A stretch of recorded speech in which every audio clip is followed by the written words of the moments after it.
2.5 Admins, episode 198. I'm Joe. I'm Jim. And I'm Alan. And here we are again. And before we get started, just a quick mention that we've got our episode 200 coming up in a couple of weeks. And we've decided to do a free consulting special for that.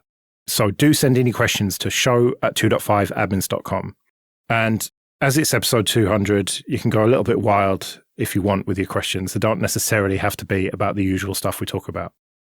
Installing Windows 11 24H2 might mean binning that old NAS. Yeah, so this is basically as part of Windows 11, the default group policy will require SMB signing be turned on, and that means that some older embedded NAS things that don't run modern versions of things like Samba will not be able to communicate with Windows by default.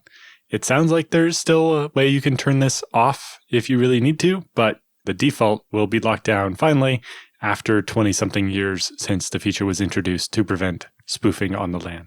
I would not advise anybody to get too excited about that "it looks like there's some way to turn this off" comment, because every time Microsoft updates server message block handling in consumer versions of Windows, there's always theoretically a way to make an exception, allow connection to servers using older versions. In my experience, that way is never reliable, and it boils down to once it gets to that point, you really need to just get rid of anything that does not by default use the new SMB standard. Otherwise, you're just in for a world of never-ending hurt.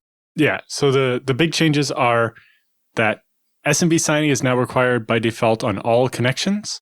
That's the big one. And then the other one is that the guest fallback has been disabled on the Windows 11 Pro Edition. The former there prevents tampering on the network, so a machine can't pretend to be the Samba server you're trying to talk to and so on. Whereas the latter, the guest fallback, improves security when connecting to an SMB server. In particular, the guest has been disabled because it lets the user connect to an SMB server with no username or password. While that state of affairs may have been convenient for the makers of NAS before, it means that your device can be tricked into connecting to a malicious server without ever giving you a prompt for credentials that would let you stop it from connecting to that server. So something could trick you into popping up the share window there and then having executables there like ransomware or something that could infect your machine. And so rather than let you just, by using the guest credentials, get tricked into connecting to some NAS or SMB server on the internet or whatever, it will now be like, no, you need a username and password. We won't ever try to log in as guest. And the thing I'm wondering is what the actual goal really is, because I'm honestly not buying this explanation.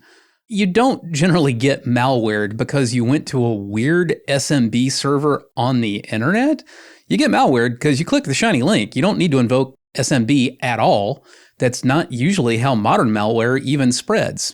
Usually, SMB only really comes into it with modern malware if it happens to be a crypto malware variant, in which case it gets on the local SMB server to encrypt everything that it can find there as part of the payload executing, not how you get compromised to begin with. Yeah, and if you're already connected to that, then it's going to encrypt all your shit on there anyway. Yeah, exactly. So if Microsoft had said, maybe this change will prevent some malware that you got from getting to an SMB server to encrypt it, that might make some sense, although I don't think this change would really accomplish much there either. But this idea that we're just going to make all the Windows users, so much safer overnight by requiring signing and disabling anonymous access to Samba servers and all this kind of stuff. I don't know, man. I'm not buying it. I don't see it. It sounds like kabuki, but I suspect it's more than kabuki. I just don't know what the real goal is. Yeah, I think they say here that logging into a Windows file server as a guest has been disabled for 25 years. And so I guess they're like, well, this functionality only exists when connecting to not Microsoft SMB servers. And why are we carrying all this code around? It may be that there was a CVE or something in some of that guest code. And they're like, well, we've had this off by default for 25 years. Why do we keep the client side of this code around? And they say the SMB guest fallback for connecting out has been disabled since Windows 10 in Enterprise Edition and Windows 10 Pro for Workstation Edition. So that's less of a change.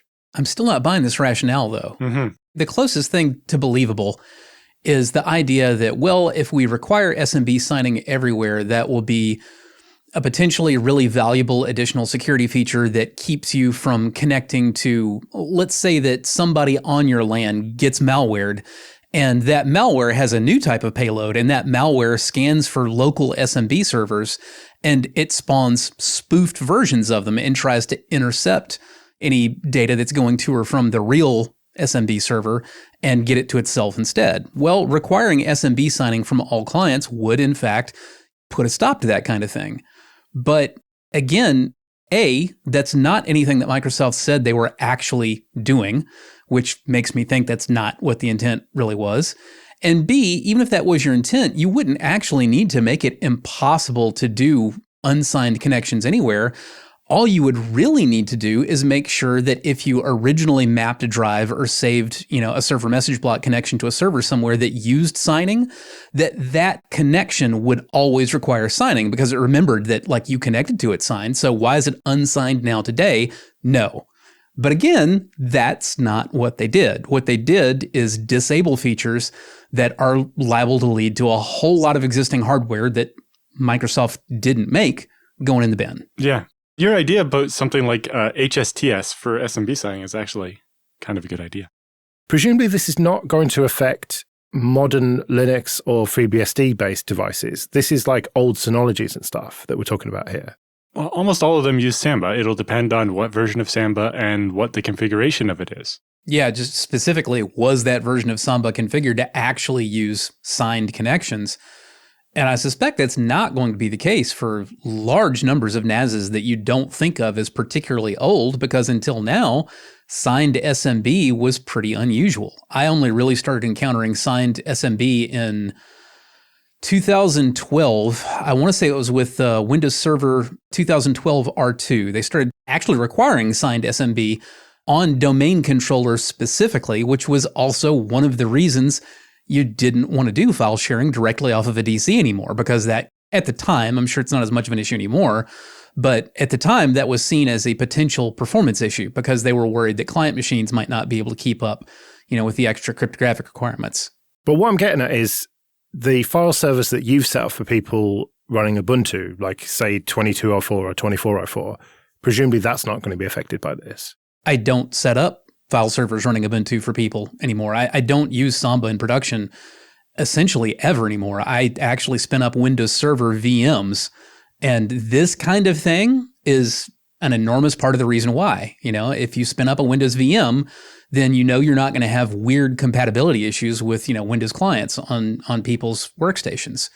So if you're going into an area that's already a Windows ecosystem, it's generally better to, obviously, I'm still introducing my free software stuff because I'm a big filthy hippie and I'm not going to quit, but I do it all on the back end so that everything that the humans are directly touching, it's all designed to work together.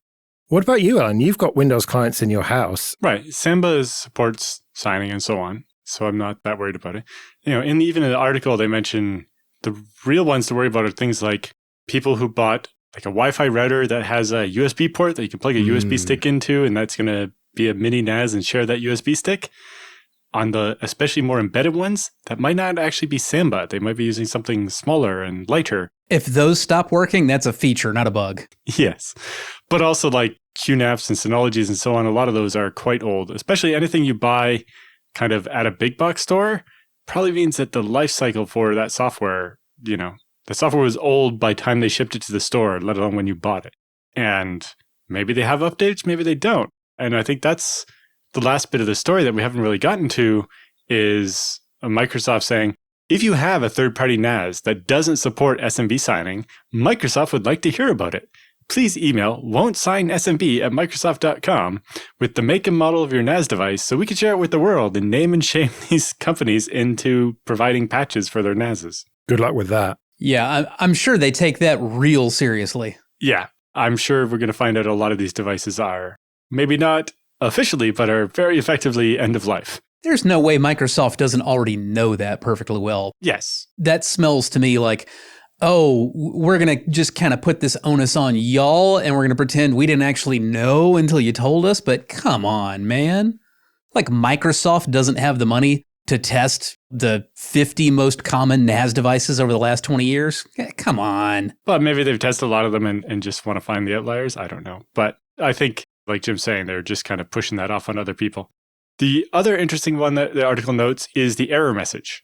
Sometimes you get a somewhat helpful error message that says, you can't access this shared folder because your organization's security policy blocks unauthorized guest access. This policy helps protect your PC from unsafe or malicious devices on the network. Other than the fact that most of the people hitting this are probably not in an organization and will be like, what are you talking about at home or whatever? Yeah, but that's still a pretty helpful error message as far as error messages go. Yes, compared to the other one that happens a lot, which is just system error 322-732-0323 has occurred. Well, at least if people get that and Google it, they'll come across this article now, probably. Yeah, I was thinking that as well. That error message might actually be more helpful because the other one might be really difficult to Google and get what you're actually going for. Because you're just going to get buried in all the times everybody Googled the, talk to your administrator stuff. Yes, but the real answer is that error message should have both an error code that's unique that you can search and a human readable explanation of what the fuck. Next, you're going to tell me that blue screen should still stop and let you see the error they display instead of just instantly rebooting your Windows machine. I thought they did stop and give a QR code that you could snap. That's what mine did. It doesn't happen very often, but the last time the video driver on my laptop crashed on Windows 10. I was going to say, if they're stopping again, that's new because they ceased stopping on blue screen like 10 years ago. A root server at the internet's core lost touch with its peers. We still don't know why. This was a pretty interesting one. So Cogent runs the C root server. There are 13 root servers that manage all of the top level domains for the internet.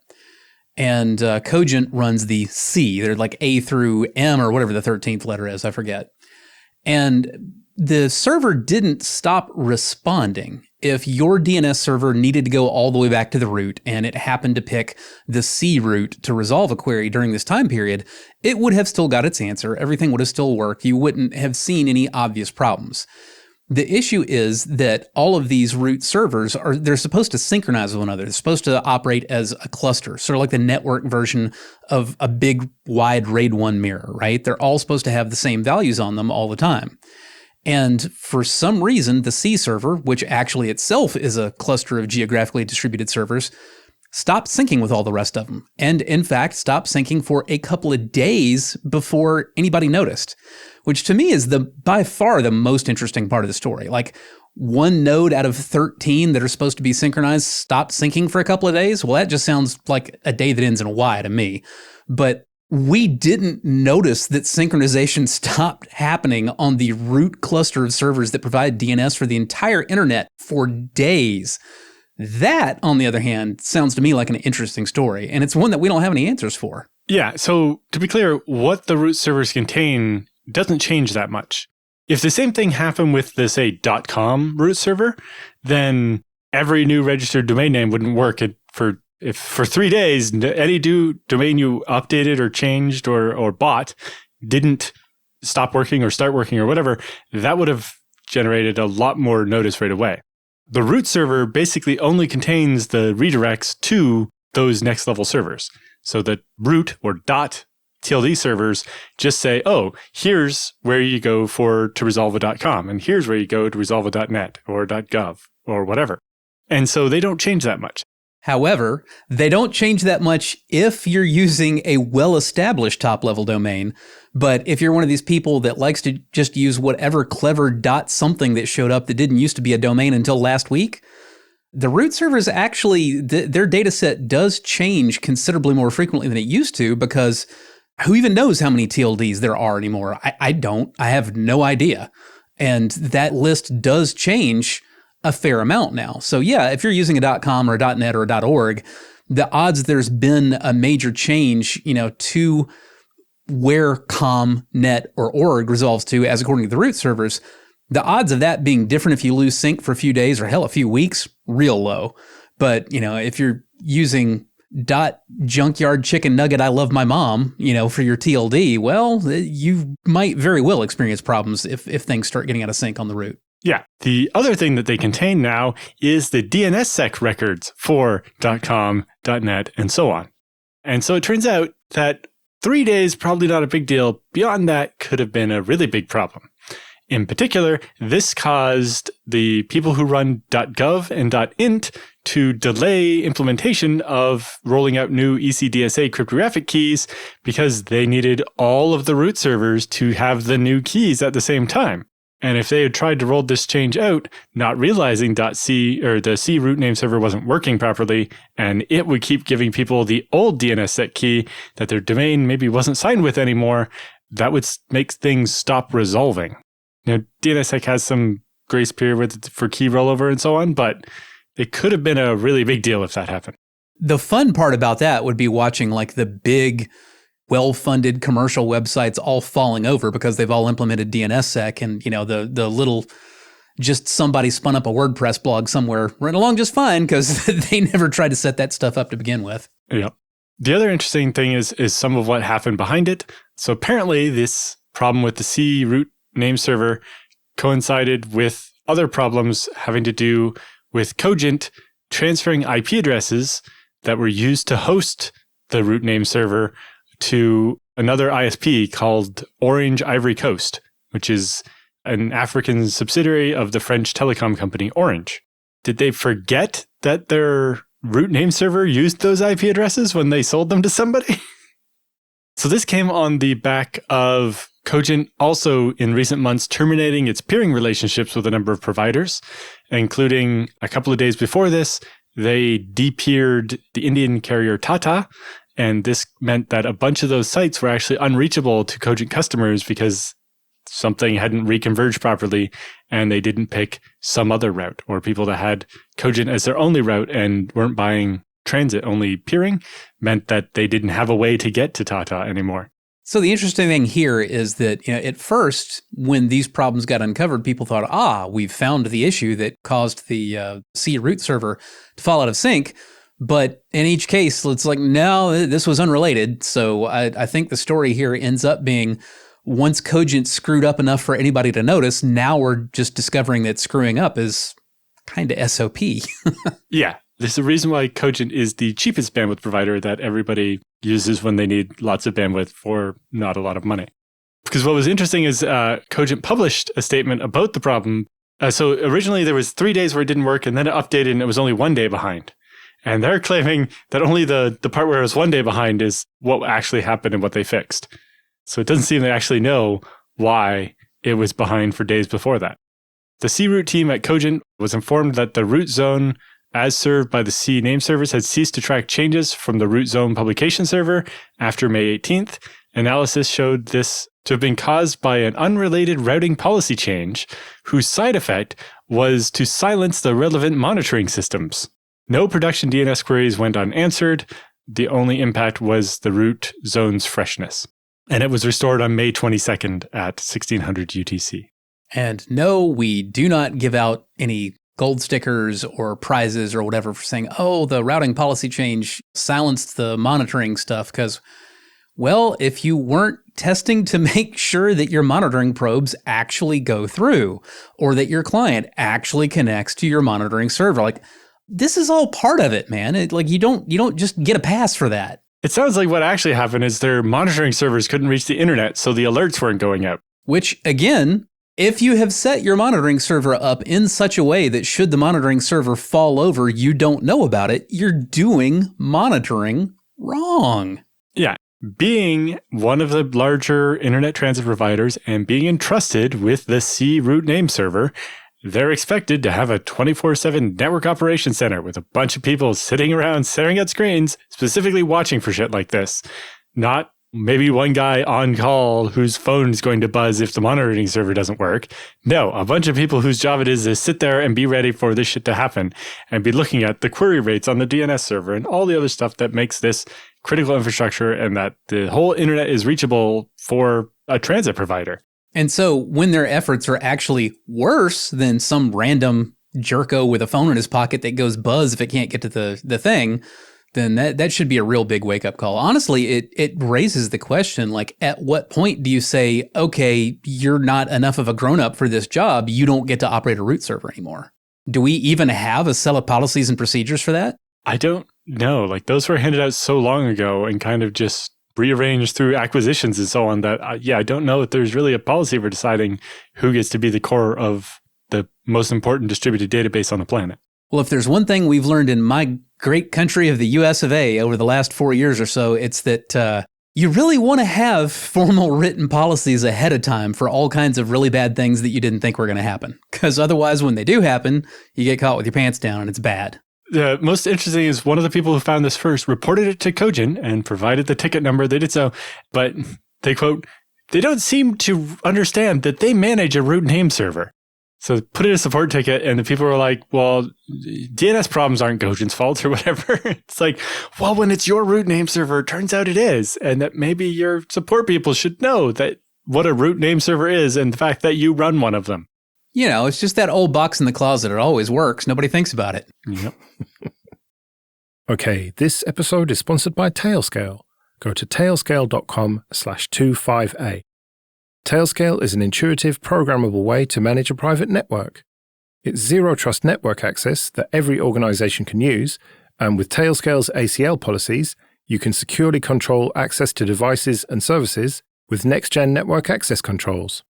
Loads of the Late Night Linux family hosts use Tailscale for all sorts, including controlling 3D printers, remoting into their relative systems for support, controlling Home Assistant, and sending ZFS snapshots to off-site backup locations. I got it set up in minutes, and you can too. So support the show and check out Tailscale for yourself. Go to tailscale.com/25A and try out Tailscale for free for up to 100 devices and 3 users with no credit card required. That's tailscale.com/25A. Let's do some free consulting then. But first, just a quick thank you to everyone who supports us with PayPal and Patreon. We really do appreciate that. If you want to join those people, you can go to 2.5admins.com/support. And remember that for various amounts on Patreon, you can get an advert-free RSS feed of either just this show or all the shows in the Late Night Linux family. And you even get some episodes early. And if you want to send any questions for Jim and Alan or your feedback, you can email show@2.5admins.com. Jorge writes, what are your thoughts on the risks of data corruption caused by a powerful EMP on magnetic media? Do you recommend using Faraday bags to protect external hard drives used for archiving just in case? There's a lot of information available, but it's often clouded by conspiracy theorists and doomsday preppers. Yes, it is. And EMP bags, that is a real thing, but it's a thing that is so clouded with grift that I would say 90% of the things out there billing themselves to be EMP bags and EMP cages and whatever, they do absolutely nothing. I've actually professionally tested several of those, although the research I was doing never saw the light of day, and most of them are utter garbage. If you want to go down that route, there's a U.S. military specification for EMP protection, and there are some Faraday bags and cages out there that actually mention the mil spec and say they adhere to it, but sufficiently aware grifters can look up that mil spec and say that that's what they did. If they're not trying to sell to a government contractor, it's not really going to have any implications for them to do that. So essentially, you get the first clue that you're onto the good stuff when all of a sudden your price range for your EMP bag goes from like $10 to like $70. That's a good indication. Okay, now we've gotten into the stuff that actually meets the mil spec. Beyond that, you have to actually buy one, and the best way to test it is, first of all, put your phone in it and try to call your phone. If your phone can't answer from within the bag, if it can get any hint of a cell signal from inside that closed bag, that bag is not going to do diddly against an actual EMP. Even if your phone gets absolutely no signal whatsoever, that still might not be enough attenuation for a real EMP. You could try to test a little further than that if you want to get really crazy with it. Grab yourself a hard drive, format it, put some data on it, put it in the bag, and get a degausser. They may be a little harder to find now. It used to be they were very easy to find because degaussers were used in any kind of commercial recording studio to wipe any tape media very, very thoroughly and very rapidly. You just hit a button and it goes brrr, and basically it's a localized EMP is what it is. It will F up anything electronic or magnetic, very close to the degaussing device. Like in Fight Club where they go to the video store and wipe all the videos. Exactly. Like if you've seen Fight Club, the scene where they go through the Blockbuster and, they're going down the line, that's what they're doing. They have degaussers and they're going through and degaussing all the VHS videotapes in the video rental place. Anyway, you can get a hard drive, format it, put some data on it, throw it in the bag, take it outside and nowhere near anything else and, run your degausser near the bag for, 10 seconds, 20, 30. Come back, take the hard drive back out. If you can't get to all your data, well, then, again, this is not really going to protect me from an EMP. If this is a real priority for you, if you're like, no, I'm serious about this, I want my data to survive somebody setting off an EMP in my local vicinity, you really don't want like just a little bag or a cage. What you want to be doing is you want to be sending hard drives off to hardened facilities like Iron Mountain, or otherwise, putting your drives under yards of dirt and concrete. Yeah, and especially you mentioned external hard drives. It's like, well, it's not going to take an EMP to kill your external hard drive. They are notoriously unreliable. And so you probably want real hard drives, not the cheap consumer grade portable hard drives. They're just not good enough, even without the threat of an EMP. What is the actual threat of an EMP? Like, apart from the obvious, like, really, really bad one that I don't think you're going to be too worried about hard drives if that happens, is that a credible threat? Like, are people really going around setting off these things? I think that EMP devices would be one of the first things to get used. Nobody's just going around using nukes as EMPs because of the risk of starting a full-on nuclear exchange if you do. However, I think that if things heated up to the point where somebody was willing to risk possibly starting a full-on nuclear exchange, EMPs would be one of the first ways they'd test the water because, that's a hard decision. Like somebody sets off an EMP over, one of your major population centers, does a tremendous amount of infrastructure damage, but there's not much direct loss of life. Do you escalate that to a full-on nuclear exchange that could end all human life on Earth? Well, if you know much about humans, you know that you can't answer that question because it's going to depend on who's at the wheel that day, how much sleep did they get, what kind of mood are they in, how recently divorced are they? All those things are going to have a major impact on whether or not that escalates further. So EMPs are not super likely because of the risk of escalation, but if we get to that accelerated point, then yeah, you're definitely going to start seeing them. I think the bigger question is just that, I don't know, if things have gotten so bad that people are setting off EMPs near where you live, is whatever you got on that hard drive your biggest concern? I think is the more reasonable question. Mm-hmm. Yeah, because the power grid's going to go down and stuff. Like, it's going to be carnage if that happens. It is. It's one of those things like I can't tell anybody else what that decision is. I can tell you the question you have to ask yourself, but I can't answer it for you. Because a lot of people are going to be like, no, that really puts it in perspective, man. Like, I don't know how to plan for that. Like, I can't plan for that. Like, everything's going to be so different. I don't even really know what's going to be important. Too much of that is out of my hands. I'm not going to deal with it. Okay, valid. Somebody else might say, well, there's going to be a whole lot that I don't know how to deal with that, I'm at the mercy of, like, the grid. I don't want it to come back, but I have a fair amount of faith that the grid probably will come back. And if I'm not dead, I'm going to want access to the pictures of my freaking kids.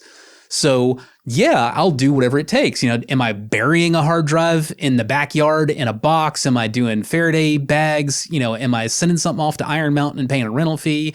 Whatever, I'm going to do that. And maybe that is the right answer for you. We don't really get to answer that question for everybody. Like I said, that our role is to be like, okay, these are the questions to answer.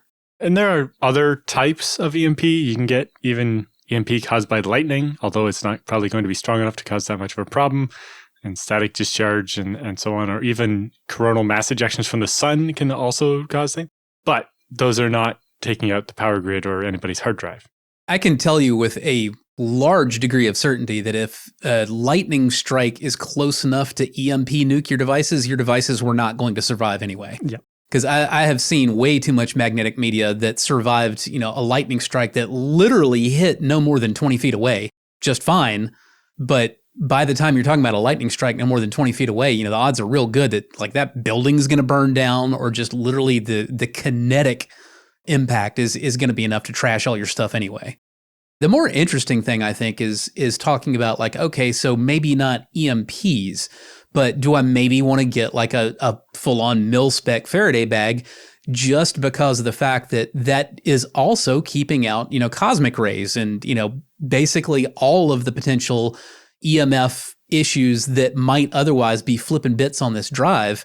Now that starts to get a little bit more interesting. I don't think I'm personally signed on to the idea that I want to buy a $70 mil-spec Faraday bag because I'm worried about EMPs.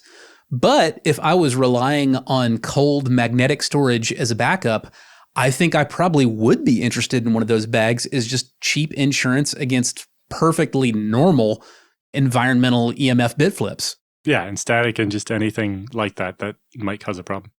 But really, as we always say, the better answer to most of this is to have a backup that's sufficiently far away it's not going to get hit at the same time. Warm, monitored, regularly scrubbed backups are the way to go. Yep. Right, well, we better get out of here then. Remember, show@2.5admins.com if you want to send any questions or your feedback.